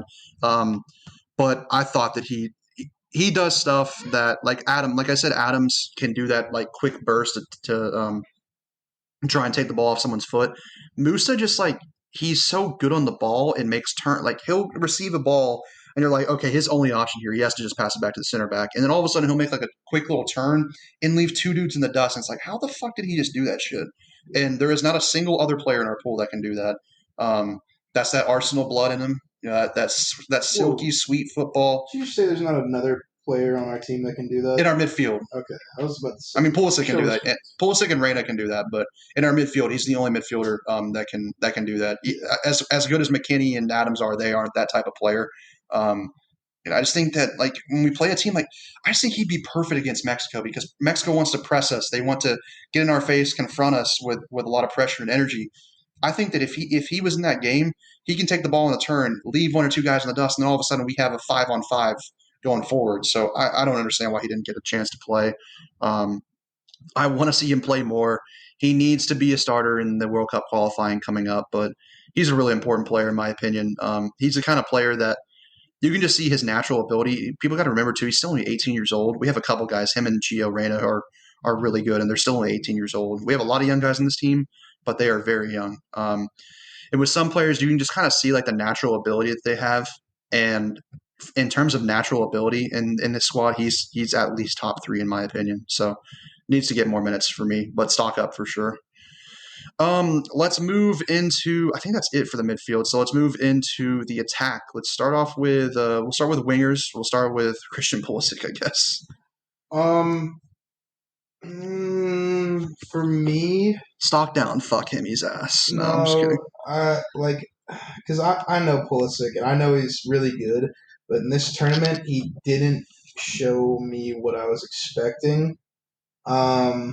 So just based off of this tournament, I'm not gonna be too harsh. I'm gonna say like stayed the same for me because like he did, score that very crucial PK and placed it literally where no one's gonna save it. And then he also shushed the crowd, so that alone is stock up. And took his shirt off. Yeah, and I mean, oh god, what a man.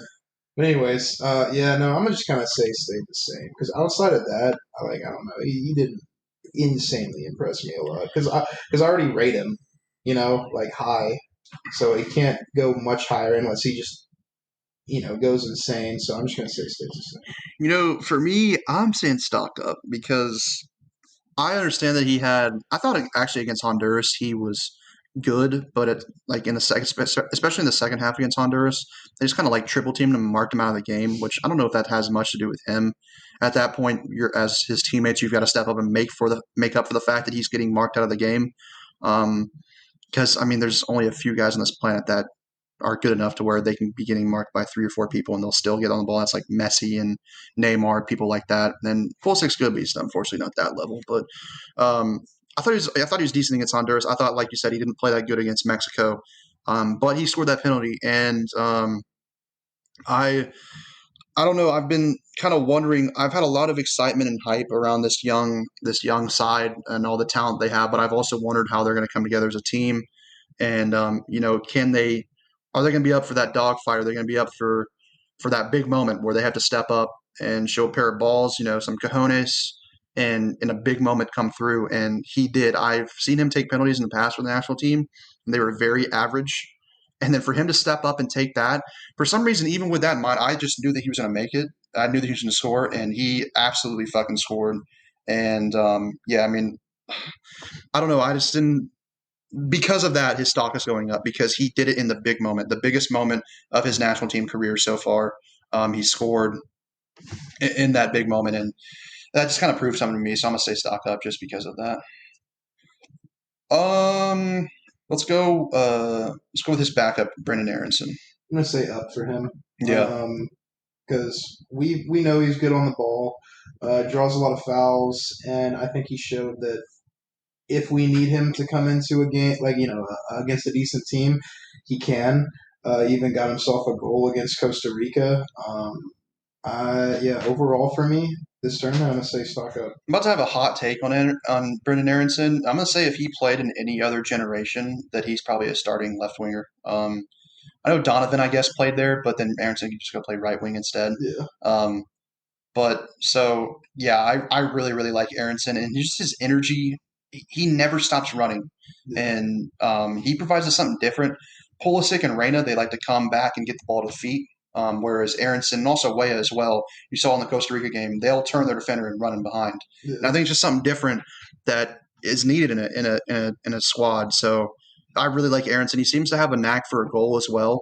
So, yeah, I really, really rate Aronson. I think he's honestly probably one of our – I wouldn't be against saying he's a top 10 player in the pool. I just think he's unfortunate that he plays behind our best player and maybe our 2 best players, or at least 2 of our top 5 players in Pulisic and Reyna. It's just kind of unfortunate for him. But, yeah, stock up for me for sure. I really, really like Aronson. I think he's somebody that just has had a meteoric rise over the last year. Had a really good season with Philadelphia Union, has now made that move to RB Salzburg in Europe, has played really well for them. So I think he's a guy that can just keep going and going. And so, yeah, really excited about him in the future. Let's move over to that right wing. Speaking of Gio Reyna, what are you giving him? Up. Yeah. Easy.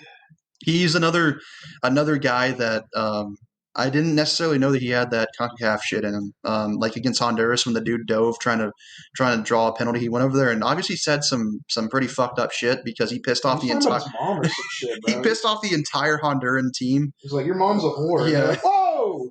And he pissed off the entire Honduran team, and he also did that thing where, which, okay, I don't agree with bottles being thrown at people, but he got a bottle thrown at him, and he got hit and was like, and then slowly went to the ground, and then laid on the ground for 4 minutes, wasting time. So that's what I like to see, that time wasting shit. So I love seeing that. And then Gio, he scored a huge goal against Mexico.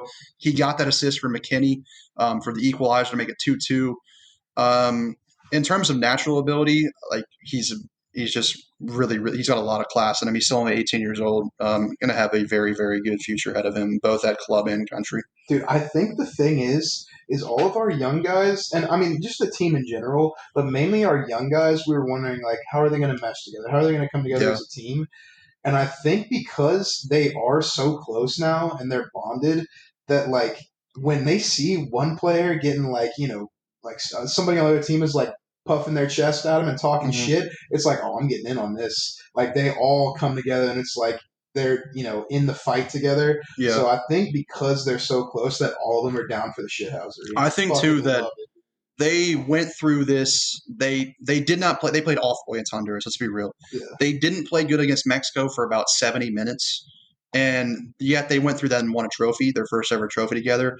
I think that's going to have them come together even closer now. Yeah. And it's like, we've been through a war with each other, and now they've got 10 plus years to go ahead of them in their national team career. So I think they're going to bond a lot as a team, and that's the big thing, because you can have a lot of individual talent, and that's what I said against Honduras. I literally just like, it just looks like a bunch of individuals out there just trying to do shit on their own, like not a lot of team cohesion. Yeah. That's why I was upset at Berhalter, because he, I think that does have a lot to do with the coach, having a team come together and do things as a collective group. But yeah, I thought that they really bonded. And hopefully you see him just take off now going into the future.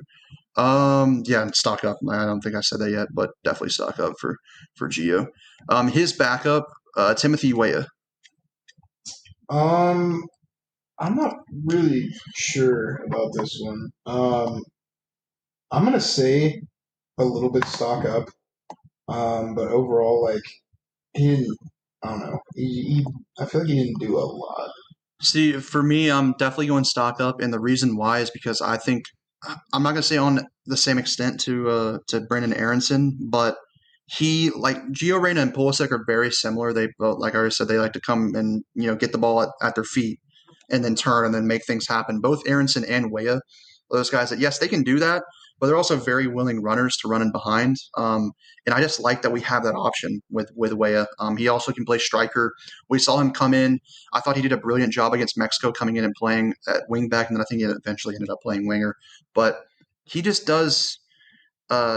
I was really, really impressed with his game against Mexico, and then I liked his game against Costa Rica, although I wasn't like super impressed. I think sometimes that he like gets too big headed. Like against Costa Rica, he was just doing like random ass skill moves for like no reason. Like the dudes you play on FIFA, they're just skilling in midfield for no fucking reason.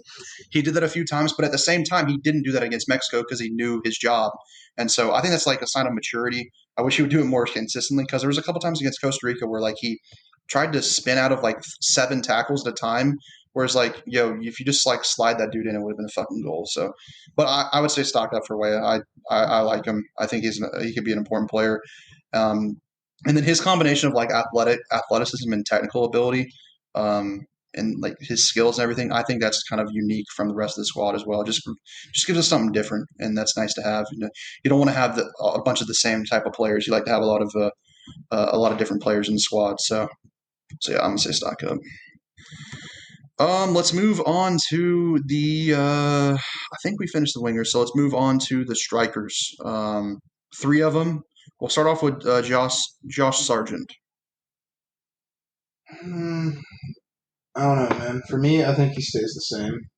I want to see more out of our striker, man, and like I want to see him score goals. And I know his best thing is like his hold up play and getting other players involved, but like. I don't know, dude. I want to see him score more. Yeah, I'm gonna say stock down. You look at all the great U.S. men's national team. I mean, we don't have any great teams, but all the good teams we've had in the past, they've had that striker up top that scores goals. And while I think Sargent does a lot of things decent, I don't think he does a single thing great. And if you're not going to do a single thing great, then you need. I mean, I guess besides defending, I guess he's pretty damn good at defending for a striker. But I think he just needs to score more goals. I'm not going to put that all on him, because I think that he's been screwed and shafted by the way Werder Bremen have played for the past few years. And so I hope, like we talked about earlier, hopefully he gets that move to Mönchengladbach, maybe somewhere else that will play expansive attacking football, and he'll grow as an attacker. But I just worry about there's a few times where like he should be in a position to get on the end of a cross. He's just like a step late. Or there's a couple times where like he got put through early against Mexico. He just lost his balance, which like it's unlucky, but at the same time, it's like, come on, dude, you got to stay on your feet there. Yeah, Against that rebound against Mexico as well in that first half, or actually was it against Honduras? It was against one of those. It might have been against Honduras. No, actually, I don't remember. It was one of those two games. Yeah, he had that rebound, and like, yes, it's an awkward finish, but you should at least be putting that on target and make Ochoa make a save. It's just I kind of doubt his finishing ability, and after watching what Daryl DK did against Costa Rica, I don't know. If we had to start a World Cup qualifier tomorrow, I'm not going to say for sure DK is my starter, but I would think very, very hard about it. And that wasn't really how I felt coming this camp. I thought he's kind of almost in a similar situation as Stefan, whereas I thought they were like the for sure starters in that position. And after this camp, I'm not entirely sure about that anymore. So I'm going to say stock down because of that. Well, speaking of DK, we can go into him next. For me, stock up. He's a physical presence, and as much as we've rated, Josh Sargent's hold up play, I think he has some too. And he just kind of opens spaces for our wingers and stuff to come in, and he did it for Brendan Aronson in that game against Costa Rica. I mean, he literally was boxing out a defender on him, and Aronson just kind of like, here, I'll take that and slotted it away. So, yeah, stock up for me. Yeah, I think he's one of those players that just provides us something different. He's like Josie Altidore on steroids. Like, he probably makes Josie Altidore look like a normal human being because he's just so fucking big himself. Still only just turned – he just turned 21 like 2 days ago, so he's very young. We talked about him getting linked to England or to Premier League sides. I just think from a natural goal scoring standpoint, he's a lot better than Sargent in my opinion, and he's not really much worse than Sargent at like hold up play and link up play. I actually think his hold up play is probably just as good, if not better, but his link up play is a little bit behind Sargent. But it's like not far enough behind where it's like, oh, we have to sacrifice his goal scoring ability for that link up play because I don't think Sargent is particularly great at it either. So yeah, I think stock up for DK. I really want to see him get a full run in the Gold Cup. He's not going to be playing with a bunch of first teamers. Your Pulisic, Reynas, all those guys aren't going to be there.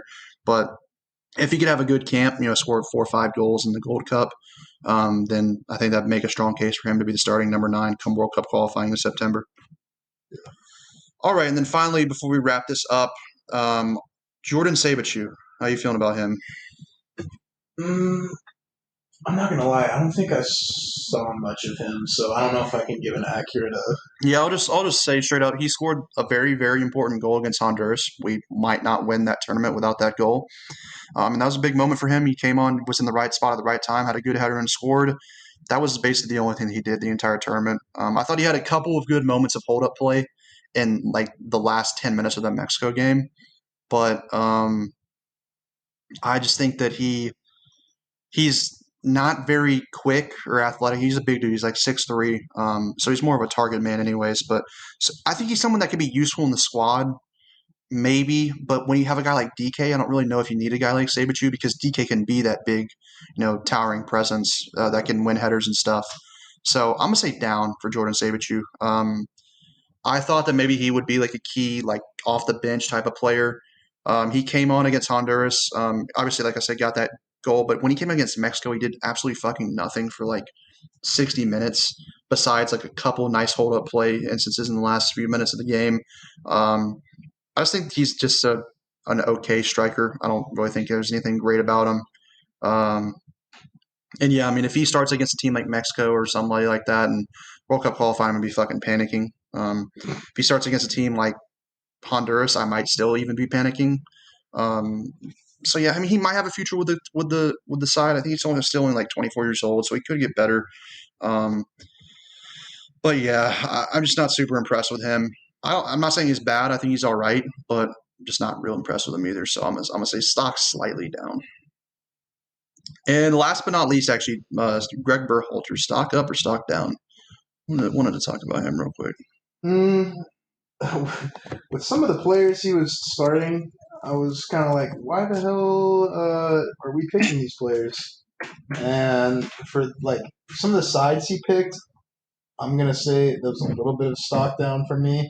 But overall, throughout the tournament, it's like he got the team to rally. He got the job done. And he got the job done. We won a trophy. I'm gonna say overall stock up. Yeah, I agree. If we lost that game against Mexico, I was ready to fire Greg Berhalter into the sun. But like you said, I don't understand some of his decisions from a formation standpoint and tactically. But like you can see the players go and celebrate with him when they score a goal. You can see they like to play for him. They like him as a coach. I think that's honestly half the battle, maybe even more than half the battle sometimes as a coach. And so he got the job done in the end. Like you said, we won the trophy. We had a really good performance against Costa Rica after that, which I think it wouldn't have mattered that much. We could have won and lost against Costa Rica. I wouldn't have cared too much, but I think it does say something how he got the guys up 3 or 4 days after winning a major trophy to go play really, really, really, really good against a Costa Rican side that they're not a bad CONCACAF team. They're probably one of the top 4 or 5 teams in CONCACAF. So they're not a cakewalk. And they got up and played for him once again and got a big 4-0 victory after winning a trophy. So, stock up for Greg right now. But he still is, for me, like, if he starts fucking around World Cup qualifying, he'll be in my bad graces once again. Yeah. All right, that comes to the end of the pod. This was way longer than I think we would have expected. I didn't expect to talk about the transfer talk for that long. So you still awake over there, buddy? So he's just kind of been chilling over here for like the last hour while we've been talking about the national team. I was about to get canceled for my comments about Mexicans and Americans, so I had to take a nap. Yeah, Sling is strictly a Scottish national team supporter. That's fine. I got my boy Tierney. Kieran Tierney? Yeah, Dan. Okay, that's just... but yeah, this went way longer than we expected. I'll probably put some notes in the pod description. If you're only here for the PL talk, that'll be the first half of the pod. If you're only here for the U.S. men's national team talk, that'll be the second half of the pod. Or if you're not a fucking pussy, and you can just listen to the whole time. If you've listened the whole 140 minutes leading up to this, then you're an absolute G. And go ahead and sign us a quick little rating on the podcast for us, if you would be so kind. And also spread the news. Spread the news if you got any friends you think would like to listen to this pod. Spread the news for us and have them give us a listen. But obviously, before we get out of here, we got to give our winners and losers of the week. Not as much footy going on, so I don't know. I'm going to just say my winner is Greg Berhalter. Yeah, I was tempted to also say that. I was just going to say, like, USA in general. Yeah. Like America. The entire country. Just, yeah. Americans. I mean, we're just the best there ever was, the best there ever will be. Yeah, but no, I'll bring it down also Berhalter. Losers? Who you got, son? Spurs, just because they're not linked to anyone. Yeah. And they don't chew big red, so fuck them. Yeah, let's just see that pod wrapped. I'll go Spurs. They were linked to Antonio Conte, which would have been a great signing as a manager. Probably would have kept, or at least had a chance of keeping Harry Kane if that's who they sign. He said, all right, y'all have no ambition. I'm not becoming y'all's new manager. Instead, they get Roma's old manager who literally got sacked and replaced by Mourinho, who got sacked by Spurs. So it's kind of weird. I don't feel like they upgraded at all. If anything, they probably got worse. And now it looks like Kane's probably going to be leaving. So Spurs, you're always losers in my mind, but you're especially losers this week. Yeah. You agreeing with that? Yeah. Maybe a little Mexico jab in there? I was very tempted. I was tempted to pick Mexico again, but probably Spurs, yeah, Spurs. All right. That wraps up the podcast. Follow us on social media. We're at Look Up Clueless Yanks on Twitter, TikTok, YouTube. Sling's how to step up the TikTok game. I think you posted one recently, right? I posted one last week. That's right. That had some. Yeah, we got some controversy. Some mixed controversy. Some very angry Tree fans in the comments of that one. I think it honestly might have more comments than likes at this point, or barely more likes than comments. It's close. Lots of hurt comments there. Yeah. Mentions. Lots of spinning as well, but that's just the usual. But I appreciate everyone for sticking around. Just want to let y'all know this will be our last podcast for at least a few weeks. At least for a few weeks. So we're going to take a little bit of a break. Like we said, we're going to the A. We're going to ATL tomorrow. Have a little summer vacation, but we're also going to enjoy a little break from the pod. Not a lot of stuff going on. The U.S. men's national team isn't playing. The only thing we'd really pod about is transfers, and there's not going to be an hour worth of transfer talk every single week. So we're going to take a little bit of a break. We'll be back at the beginning of July when the U.S. men's national team announces the Gold Cup roster as we look forward to that. And then we'll also be back with more transfer talk by then. Hopefully maybe some transfers will be wrapped up by then. and we'll have some new players to talk about on these teams. But yeah, appreciate everyone for tuning in, and look out for us probably in 2 or 3 weeks, probably 3 weeks. We'll be back again with a new pod. Appreciate everyone for tuning in, and we will catch y'all later. See y'all later. Sayonara. Take it easy, everyone.